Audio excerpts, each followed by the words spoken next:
Kumusta po kayong lahat? Celebrity Chika Time po muna tayo at may inihanda po akong chika para sa inyo. Tara po't magchikahan na po tayo. Asia's multimedia star na si Alden Richards, winner na winner sa Gawad La Salianeta. Yes, mga maka-celebrity chika time, yan po ang ichichika ko sa inyo na lubos rin pong usap-usapan sa social media ng mga netizens, lalong-lalo na nga po ng mga followers at supporters ni Alden. Abay, winner na winner po ang Asia's multimedia star pagdating sa aktingan. Bago po tayo dumako riyan, ay nais ko po munang batiin mga team bahay, team abroad at mga seniors natin dyan. Shout out po sa inyong lahat at happy Monday po. Narito po muna ang pa-updates ni Maine at Alden. Yes, mga maka-celebrity chika time, present na naman nga po ang ating Mengay sa longest running noontime show na Itbulaga.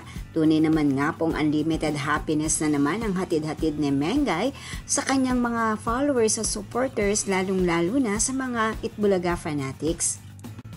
Samantala si Alden naman kanyang ibinahagi sa kanyang Instagram account na ang kanilang pelikula ni Julia Montes na ang 5 Breakups and a Romance ay mapapanood pong muli sa darating na February 14 at yan po ay Araw ng Mga Puso.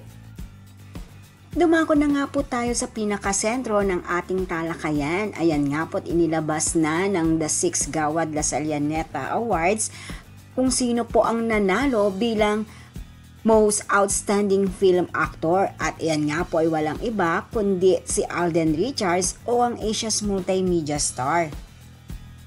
Marami po silang nominees para sa nasabing award po na yan and tanging si Alden nga po ang nakasungkit at nakakuha ng nasabing award. Abay, sa galing nga po't husay ni Alden, deserve naman po niya ang manalo rito. Yan po ang aking chika updates for today. Salamat po sa inyong panunood. Huwag po kalimutang mag-subscribe. Pwede po mag-comment sa ibaba.